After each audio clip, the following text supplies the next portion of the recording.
Oka, shahardan Fayzli hovli qidiruvmidingiz? Sizga yoqadiganidan topib qo'ydim-u. Bunaqa narxga faqat 3 xonali kvartira berishyapti-yu.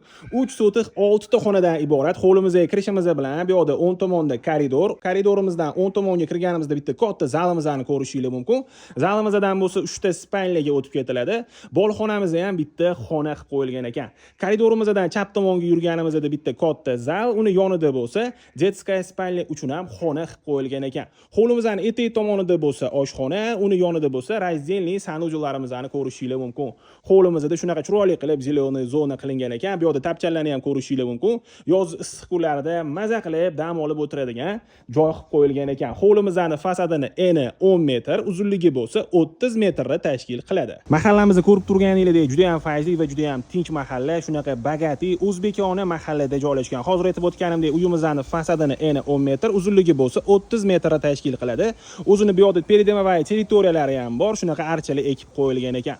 Uyimizda Uchtepa tumani Ko'ksaroy mahallasida joylashgan. Orientirimizda shunday lager mahallani ro'parasidagi mahalla bo'pti. Joy egalari uyimizni $87 ming deyishyapti. Yana kelishadigan joy bor ekan. Bemalol murojaat qilsanglar bo'ladi.